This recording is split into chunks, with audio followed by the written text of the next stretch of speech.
Hey guys, what's up?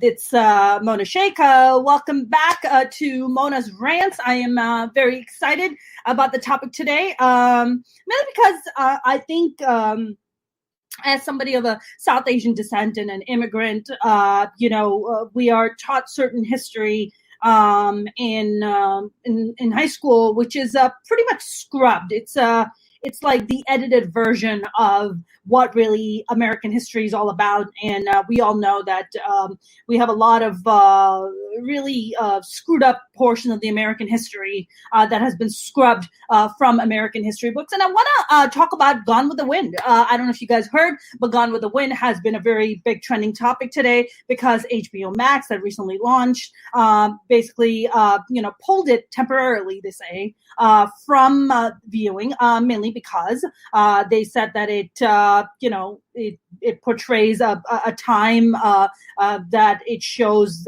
horrible racial stereotypes and that are hurtful to the African American community, and they basically don't want to perpetuate or be contribute to it in any form or shape, even though it shows the time, it captures the time, it encapsulates the time that it was made for and what was happening in that time.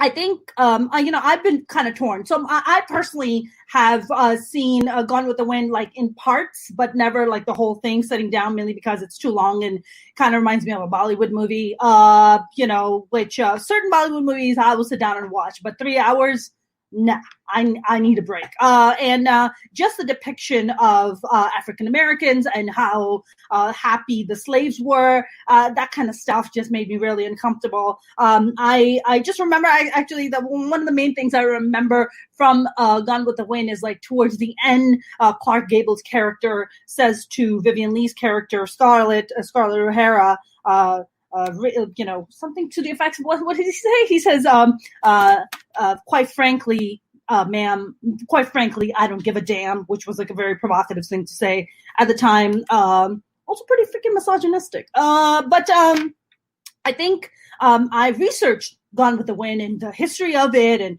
how it came about, and why Gone with the Wind. Hey Tim, welcome. I was looking into Gone with the Wind and the history of it, and I really appreciate it for two huge factors. Number one, it was written by a woman by the name of Margaret Mitchell, and it's not based on a true story. It's just a depiction of that era of the Confederacy and the South fighting the North to keep their slaves, and I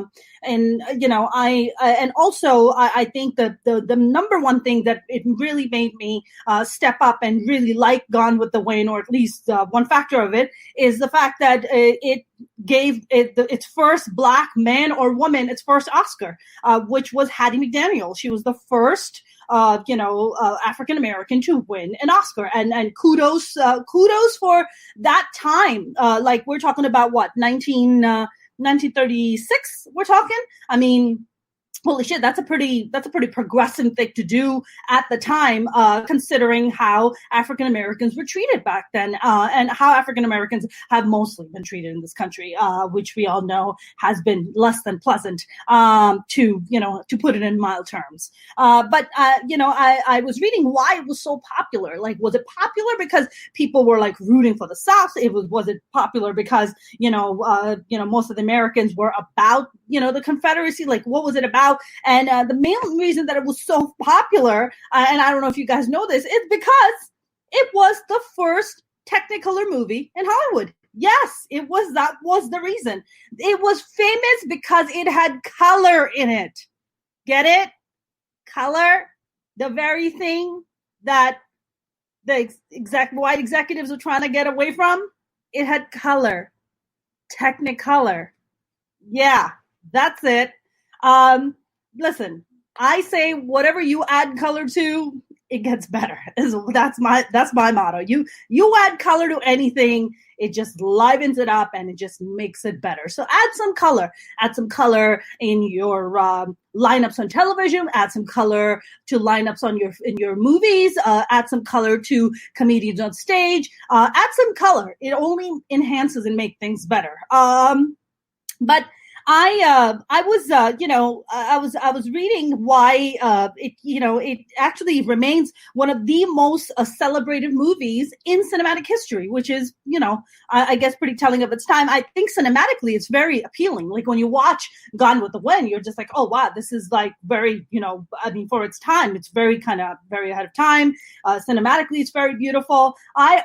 Although I always thought that Scarlett O'Hara, played by Vivian Leigh, was kind of a spoiled bitch. I didn't really kind of like her character. But I did like Mammy, played by Hattie McDaniel. And again, this is me going by, based on the fact that I've seen it in parts and in parts. I've never sat down and watched the whole thing in one shot. But I think, you know what it is? It's like, whenever I hear about like something like Gone with the Wind or any film that involves people of color, there's always this need, I feel, by executives who are mostly white, that there's a need to like go overboard. Like there's always this need to go overboard rather than like, don't you have like, executives who are people of color, who are diverse, to bring them in, hear their conversation, hear what they have to say? All right, you don't. So I think that might be one of the big problems of when big networks just kind of go overboard like the way HBO Max did. I mean, if they temporarily remove it, they're also diminishing this huge legacy, which is of Hattie McDaniel, who was the first African-American woman to win an Oscar. I mean, that is a huge feat. And now I was looking at this, I was looking at the numbers, I was looking at the numbers of how many African Americans or how many Black actors have been nominated. And I'll tell you it's a pretty disturbing number. Okay. Only 14 Black actors have won Oscars in the 92 years of its existence. Yeah, that's right. Only 14. That's like, and as a brown person, I have, if I'm doing my math right, which I think I am, that's only 15% of Black actors ever to win an Oscar. Okay. I mean, that's a really low number considering only in the past 25 years, there's only has been 39 nominees. That's it. And before that, it was even worse. It was like barely 26 nominees. That's nothing for descendants of folks who helped build this country for free. Okay. It's literally like, that's a tiny to a next to nothing number. And then I was Googling and I was like, man, how, in what years have African-American actors actually won an Oscar? Okay. And I came up with this number. I came up with these names. And so 1939, Hattie McDaniel won for Gone with the Wind. In 1963, Sidney Poitier for Lilies of the Field. Great film. 1982, Louis Gossett Jr. won for An Officer and a Gentleman. Also a really good movie. 1989, Denzel Washington for Glory. Also a great movie. 1990, Whoopi Goldberg for Ghost. Also a really good movie. 1996, Cuba Gooding Jr. 2001, Denzel Washington for Training Day. Also a really good movie. 2001, Halle Berry for Monsters Ball. She was really good. Jamie Foxx for Ray in 2004. 2004, Morgan Freeman for $1 Million Babies, Best Supporting Actor. 2006, Forrest Whitaker for The Last King of Scotland. Great freaking movie. 2006, Jennifer Hudson for Dreamgirls. Fabulous. 2009, Monique for Precious. Very intense role. 2011, Octavia Spencer for The Help. I love Octavia Spencer for The Help. We're going to talk about The Help. 2014, Lupita Nyong'o for 12 Years a Slave. Very hard movie to watch. I could not get through it. It took me literally 3 days to get through it because, watching African Americans or suffer and to know that there is such a painful history of history. There's such a painful history for African Americans in America, and that people actually endured that level of pain.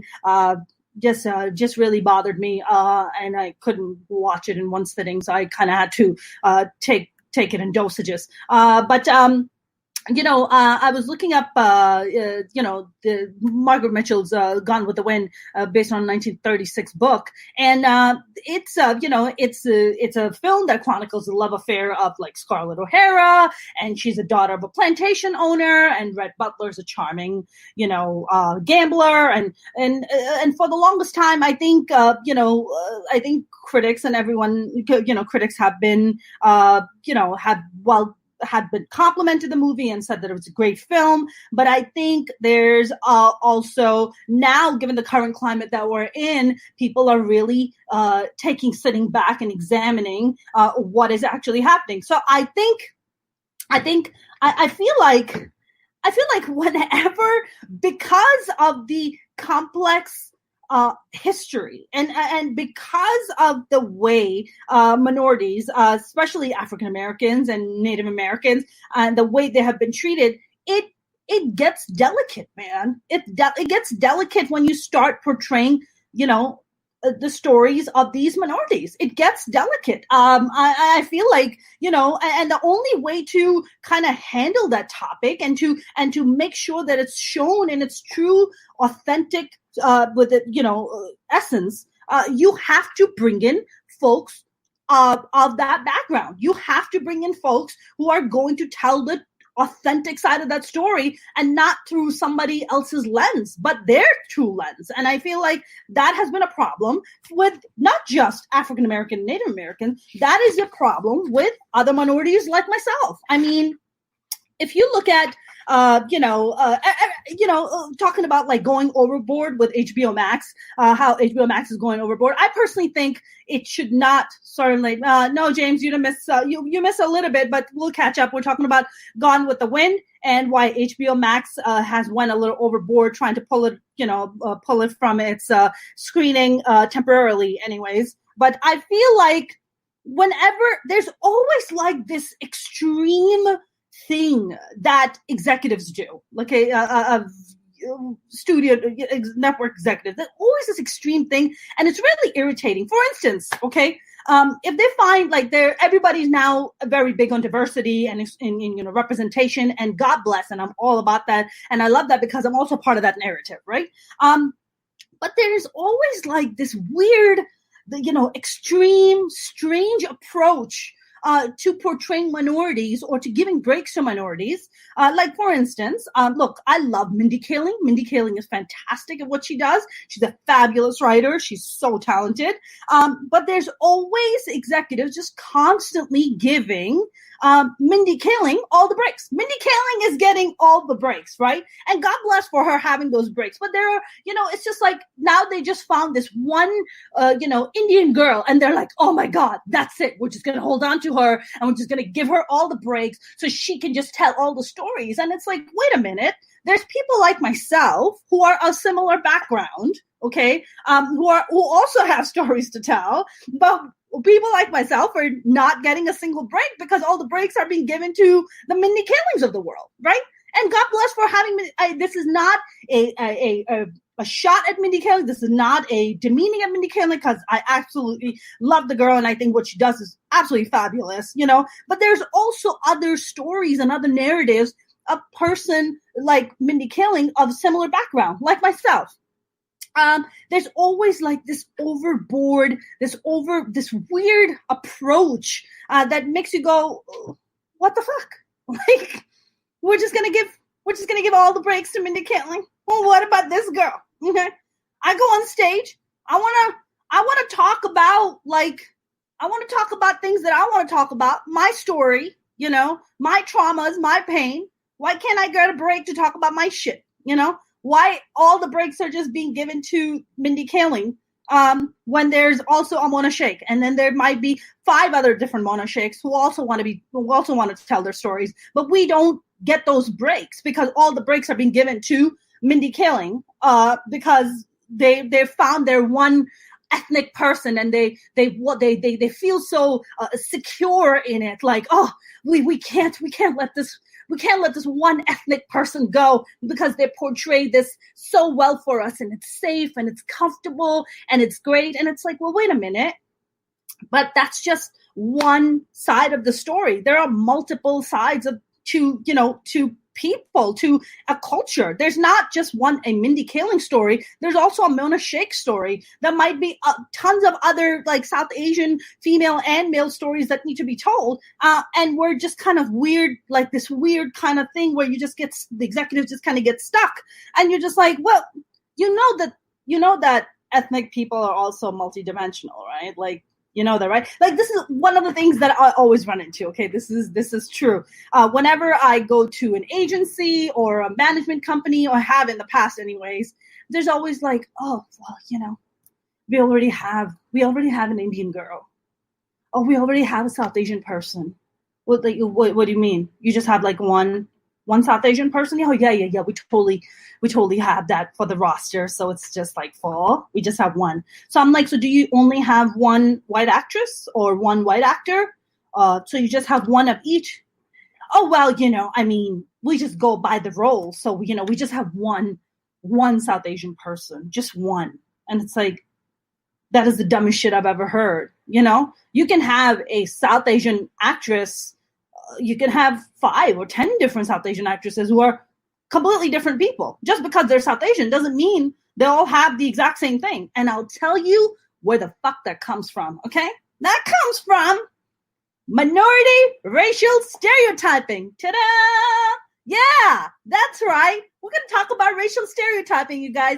This is all like joined in together, okay? I'll tell you racial stereotypes. Always for minorities, right? There's never any kind of stereotypes for white people. There may be like one of like a redneck, but then everything else is white people being multidimensional. But ethnic people or minorities tend to be just viewed as two-dimensional people. We are not two-dimensional. We are multidimensional, just like anybody else, And this is not a white bashing session by any means, okay? I mean, for God's sake, if it wasn't for the good white allies, I wouldn't be able to sit here and have this conversation, right? So this is not a white bashing conversation by any means. What it is breaking the racial stereotypes, right? This is people looking at brown people like us and saying, you know what? You'd be a really good doctor. I'm a college dropout. Do you know what a freaking disappointment that is to my family? Okay. My father, this is a true story. I have 4 older brothers. He wanted all of us to become a panel of doctors. Yeah. We moved as immigrants. I moved as a teenager from Pakistan. We were poor, like eating carrots for dessert poor. Like sleeping in a 1-bedroom basement apartment filled with roaches poor. Poor as in wearing my brother's jacket because I couldn't afford a jacket poor. We were poor as in having White Castle once like every 2-3 weeks because that's all we could afford poor. Okay. So poor, I'm talking about poor. But my father had this kind of delusional expectation that we were going to come to America and become a panel of doctors. I'm like, Dad, do you know how much it costs to become a doctor in America? Like you're looking upwards of $150,000 to $200,000 in education. But my dad had like this delusion about me becoming a doctor. Okay. And now that I'm an artist, I'm a stand-up comic and I'm an actor, now I'm just constantly being forced into these stereotypes of playing a doctor. I don't want to play a doctor. Okay? My father wanted me to become one, and now you want me to play one? Can I fucking escape this doctor stereotype? I'm so over it. Oh, and it's not just the doctor. It's not just that they want you to just play a doctor. They want you to have an accent. Hello. Your name is Mr. Smith. Yes, your cardiovascular. Da, da, da, da, da, da. Oh, but I want to make sure that I have an accent to let you know that I am not from America. I am from India or Pakistan. I just want to let you know, because even though I am a doctor, I'm going to have an accent just to let you know. Okay, thank you very much. It is good. Okay, so what kind of stereotypes we got for South Asian? I'll tell you. 7-Eleven, employee, of course, stereotypes. Doctors, terrorists, of course, terrorists. Come on. on, look at us, brown people. Of course we're terrorists. Lawyer, maybe a lawyer, but also a very stoic lawyer. Very stoic, very serious, like doesn't smile, has no emotions of any kind, very stoic. Always has an accent. There's always an accent somewhere. You could be like this pretty gorgeous South Asian woman, all sexy. And they're like, can you do an accent? Can you do an accent with that? I know you're going to be wearing like those like sexy clothes, but can you do an accent with that? I really like to see you do an accent. Or like, especially for females, it's either we're playing a terrorist wife, terrorist mother, or always like oppressed and in chaos. There's always something going on. And it's not just South Asians. We have stereotypes for Latinos. What are the stereotypes we see on screen? Maids, drug cartels, sexy Latinas, right? Because Latinas can't be nerdy. Maybe they're nerdy, but most of the time they're sexy, right? Because God forbid if there's any other dimension of Latinas. Blue collar jobs, right? You always have to show that. You always have to show like a janitor kind of a type or some bullshit ass blue collar job, because God forbid, like we can never show that Latinos are like top level executives, which they are. Asians, doctors, yes, of course.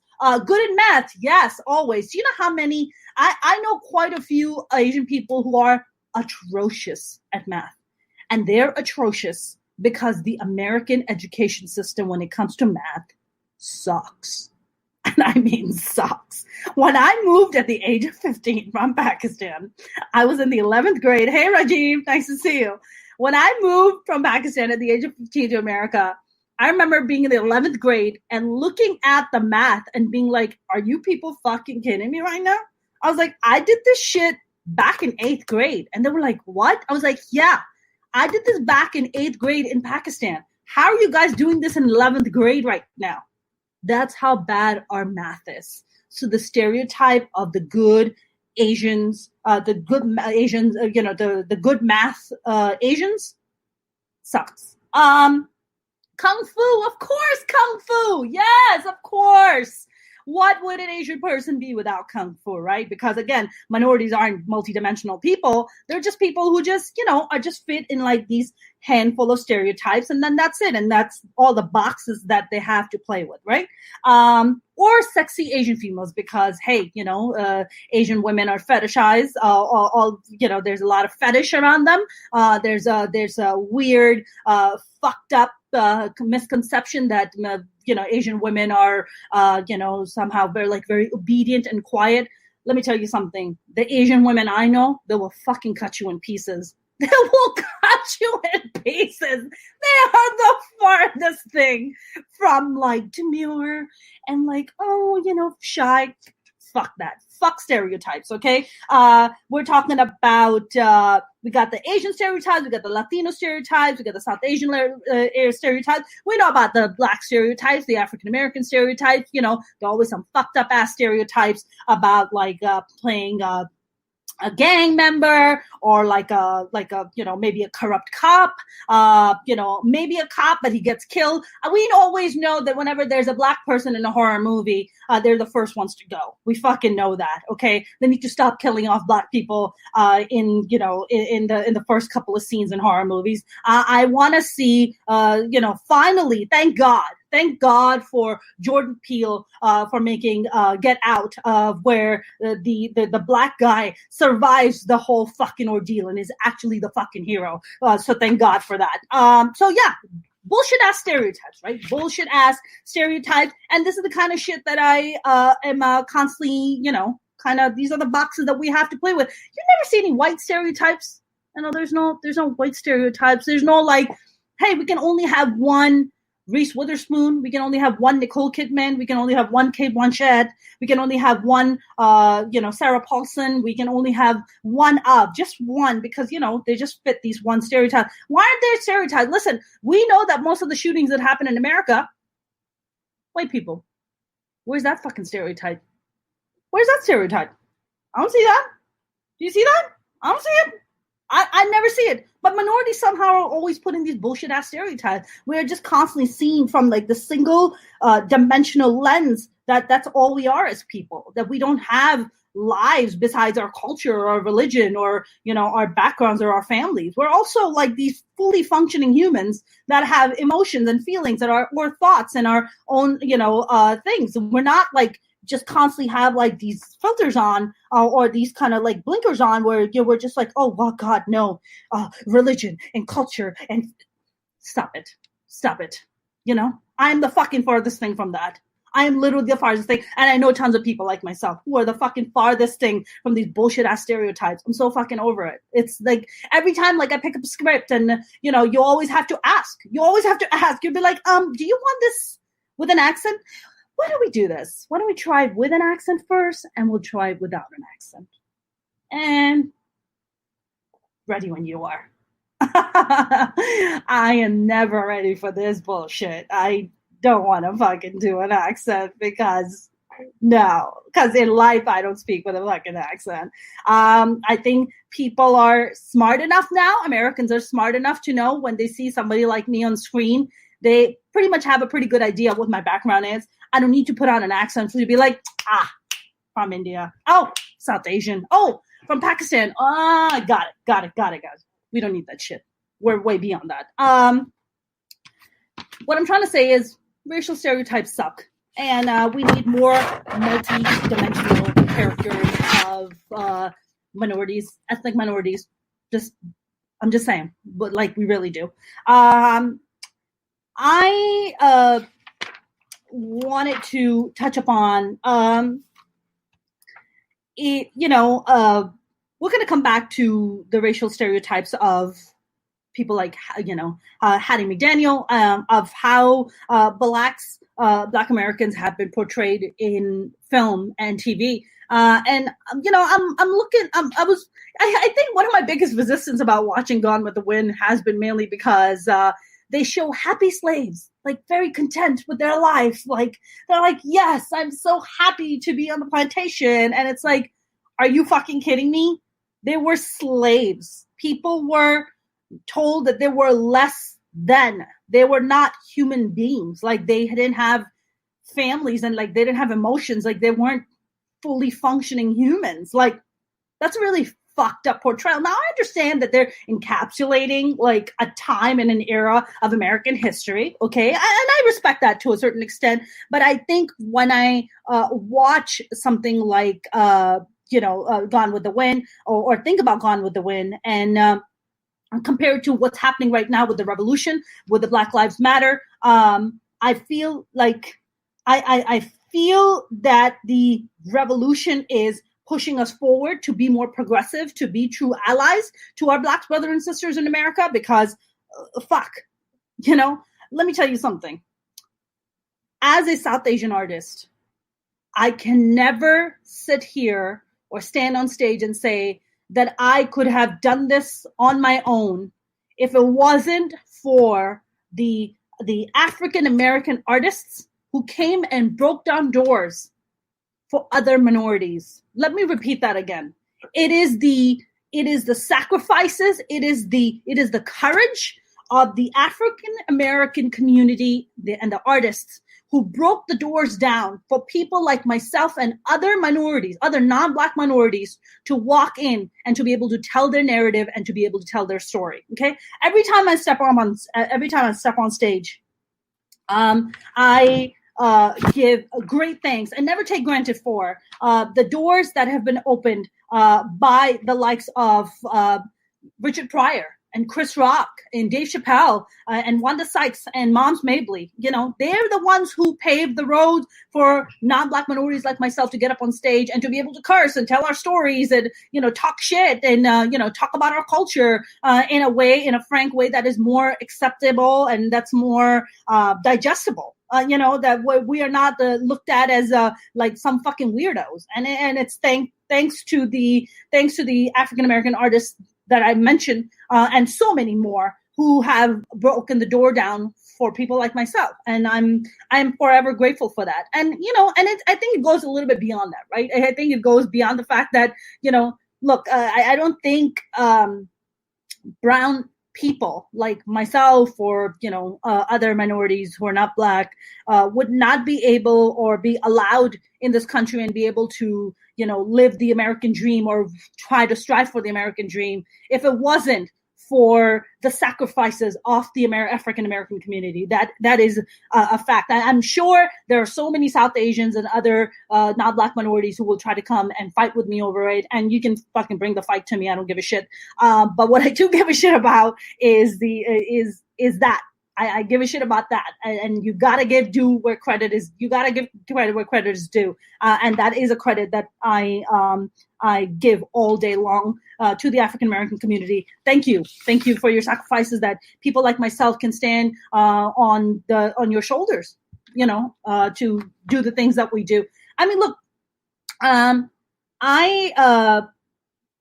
I don't like watching like movies that have slaves in them. I don't like watching movies that have pain in them, where a certain minority is being oppressed or being treated like garbage because of their race or because of their gender. That shit really bothers me. I don't like watching shit like that. But Gone with the Wind apparently has a lot of like soft place for a lot of people, and not just for white people. A lot of like ethnic people. So for instance, I was on Twitter and I was reading some people's comments, and Black Twitter was going in. Yes, there is such thing as Black Twitter. You should look it up. It's pretty fantastic. Gives you an insight in the African American community, like in a way that you'll never get. And I was reading this lady's, she's a Black filmmaker, and she went to Cornell Film School, and she was talking about why Gone with the Wind is so dear to her. And one of the things she said is like, you have to look at things in the context of when they were done, right? In the context of like, if you're looking at something like Gone with the Wind, that came out in is based on a book in 1936. Holy shit, she's trying to, Margaret Mitchell, the author of the book, is trying to capture the essence of that time. Now, you fast forward and you stand today and you're just like, ugh, I don't want to watch that shit. This is like some twisted ass shit. But she's trying to portray the encapsulate the time that it happened in. And, I have just like mixed feelings about it. Maybe I'm going to try to sit down and watch it. But I kind of get like weirded out about watching things like that. I think cinematically it's really beautiful. It looks pretty solid. But again, I just thought that Scarlett O'Hara's character is a little bit of a biatch. But did you know, like, have you guys seen the story? I don't know. Please feel free to comment. I'd love to see what you guys are saying. Oh, look at that. Tim Windsor says, I'm back. Hello, Tim. I don't know where you went, but I'm glad you're back. And then Rajiv Soni says, hello. Hi, Rajiv. I don't know if you're still here, but saying hello to you. Some people are watching, some people are not, but that's okay. People come and go. It's all good. I wanted to touch upon, we talked about the racial stereotypes, which kind of suck. But how do you fix that shit? How do you fix these racial stereotypes portrayal on TV and film? How do you fix that? How do we, as minorities, can be, I guess, satisfied or be comfortable with the way that we're being portrayed? Arabs are always portrayed mostly as terrorists. Like, it's fucking ridiculous. Like, Arabs have a very successful community in LA, like, and around the country.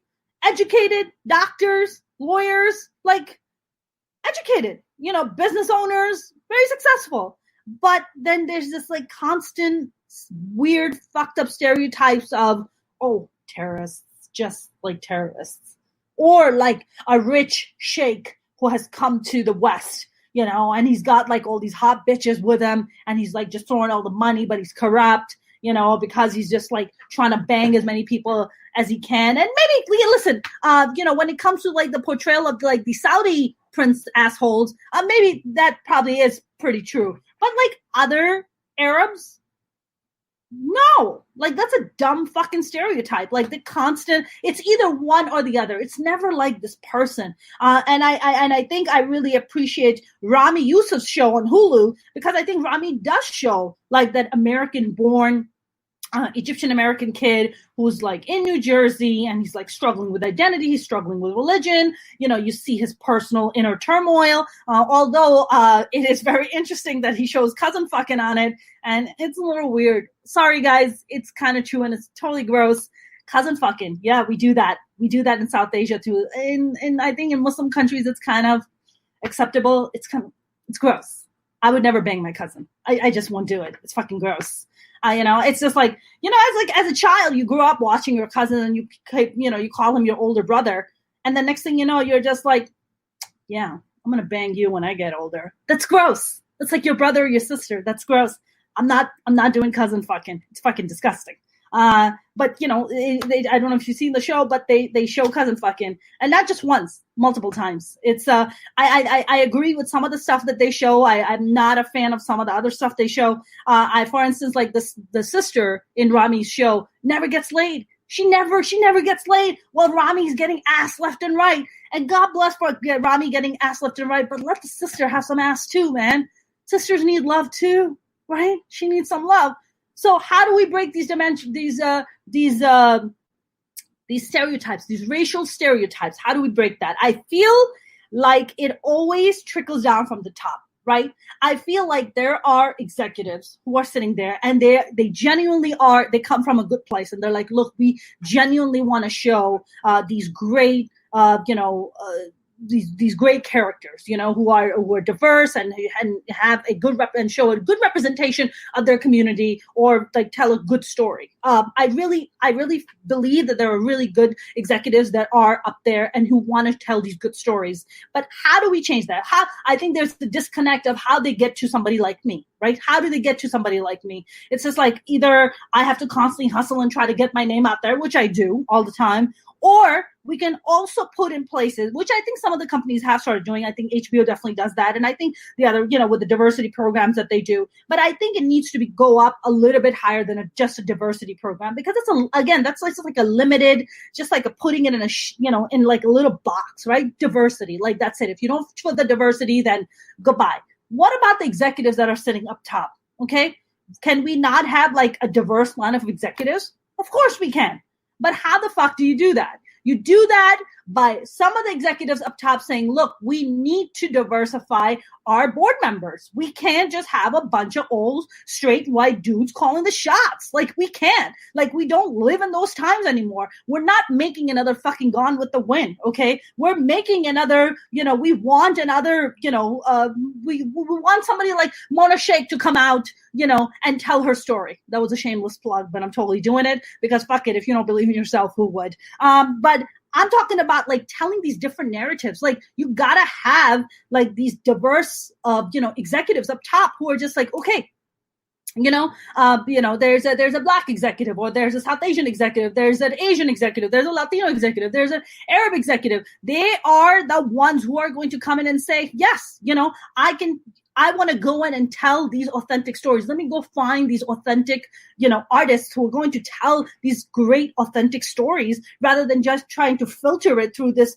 kind of narrow point of view of, just kind of looking at, rather than just portraying stories as an outsider. Let's get somebody from the inside.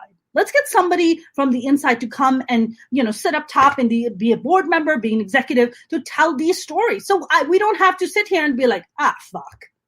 Another fucking bullshit ass stereotype show. Another bullshit ass, thing about, oh my God. Am I a terrorist wife? Am I oppressed? Do I have to be oppressed and scared and speak with an accent and be like, please don't take my son?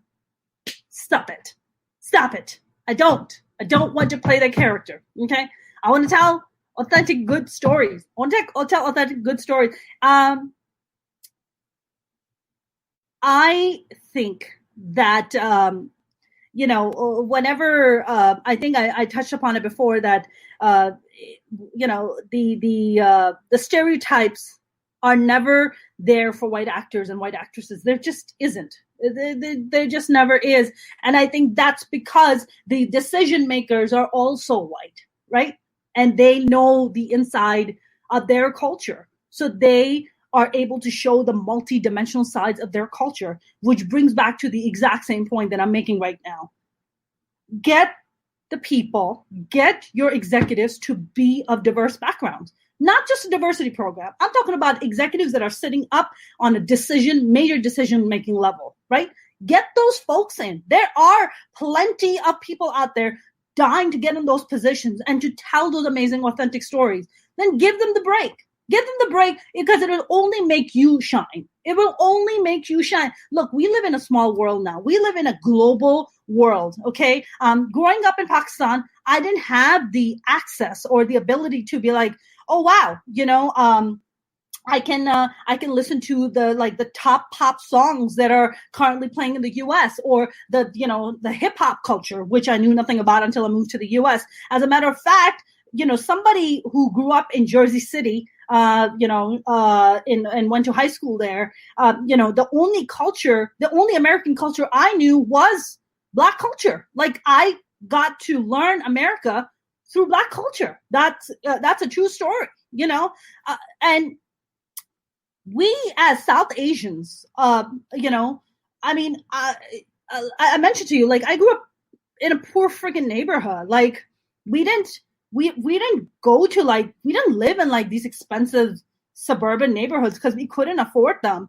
I went to a very like a high school that was primarily made up of Black and Latino kids. Like I didn't even know what Latino was until I moved to the US. I didn't even know what South America, I had heard of South American countries. We had heard of them, but I'd never met a Latino. I didn't, personally have dealt with the Latino culture. I never met a Jewish person. I moved to, America. Never met maybe one Hindu person in Pakistan, maybe one. Like never met another Hindu person until I moved to the US. Okay. Never met a Black, well, actually we have Black people in Pakistan and we call them Makranis, and Makranis have their own culture in Pakistan. But,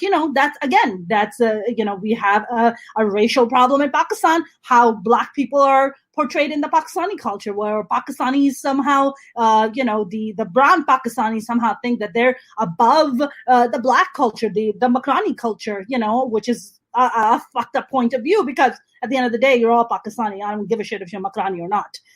But that's another bullshit, like ideology of like, oh, the light skin, I'm so beautiful because I'm lighter. It's fucked up. I love my dark skin. I've always loved my dark skin. It took me a long time to love my dark skin, but I love it and I'm not going back. We need changes, you guys. We need major changes. And coming back to good old Gone with the Wind, I never want to see a movie like Gone with the Wind made again. I really don't. I could care less for it. I do want to see stories, like these, I want to see stories being told of, the African Americans who have contributed so much to American society. I mean, from your scientists to your mathematicians to your aviators to your military men, and not just like that one story. Like, why do we always have to fucking come up with like an African American story that involves either gangs, violence, or a football team, or it's always like there's so much more to the African American community, man. Can we just show those amazing people that helped build this country to be what it is today? Can we show those amazing people? I want to see those people, don't you? I do. I want to hear those stories. And I want to hear the stories of other non-Black minorities who have, also contributed, and their stories about, what it's like, rather than these bullshit ass stereotypes that we get put in. The movies that really fucking irk me, besides Gone with the Wind, the movies that really irk me are the white savior movies. Oh, when Slumdog Millionaire came out, everybody was like, oh my God, Slumdog Millionaire takes place in India. Oh my God, it's amazing. And yes, for its time, it was great. It was trained. The two leads were Indian, Freida Pinto and Dev Patel. And they were both wonderful in it and they were awesome. But please understand that Slumdog Millionaire would have never gotten the level of publicity it did if it was directed by a Indian director. no fucking way would have gotten that kind of traction. Just there's no fucking way, because it would be like, it's too brown, it's too Indian-y, it's too South Asian, It's because you had a white director, showing it through his lens of like, slums of India. Like that is India, Oh, it's a, Who Wants to Be a Millionaire? Kaun Banega Crorepati, right? That's the translation in Hindi, right? Who Wants to Be a Millionaire? That we just want to show that side. It's like, yo, do you know how wealthy India is? Do you know the wealth that is in India? Okay. Why do you think the British came and invaded India? Because there was so many resources and there was so much wealth. And they came and took our diamond. The British need to return it. It's called the Kohinoor. Give our damn diamond back. Royalty people in Britain, you owe us that. You give that diamond back to India because that's where it belongs. It's called the Kohinoor. If you guys ever want to look it up, it's Kohinor. Kohinoor. Okay, that's the biggest. But the shit that really fucking irks me is that white savior shit. I don't need your saving. Okay, especially African Americans.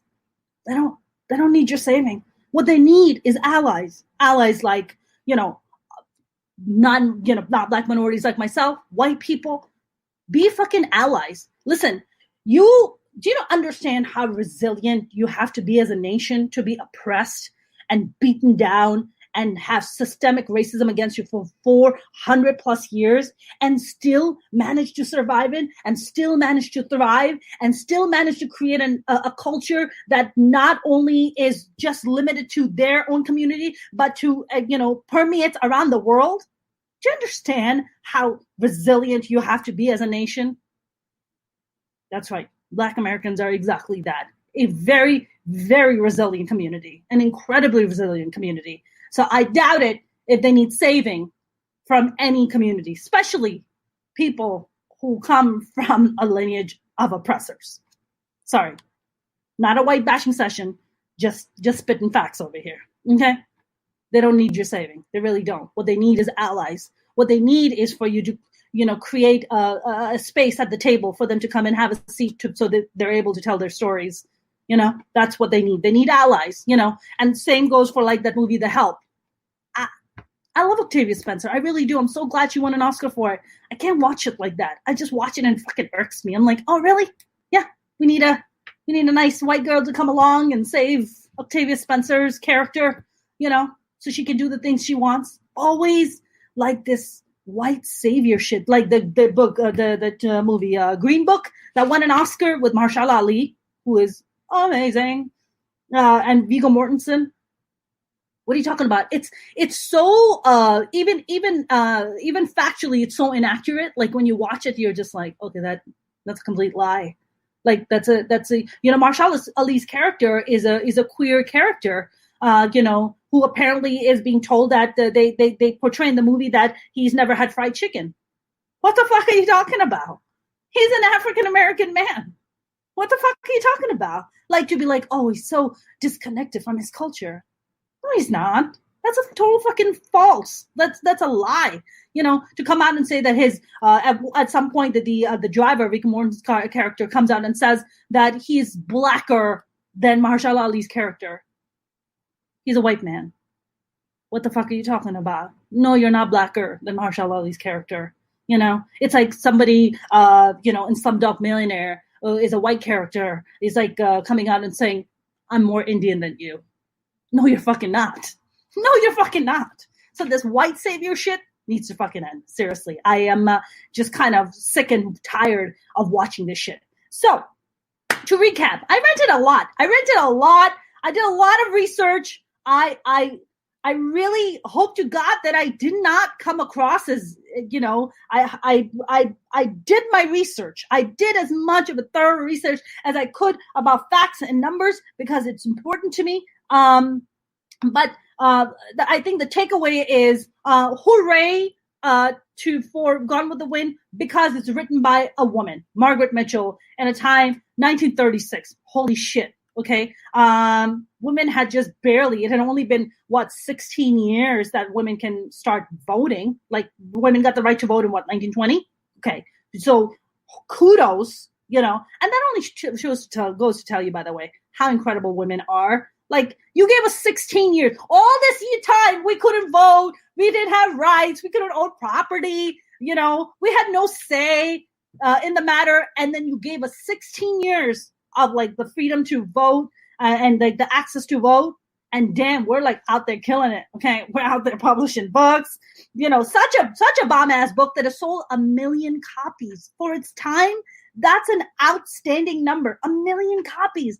A book written by a woman that's like 400 plus pages.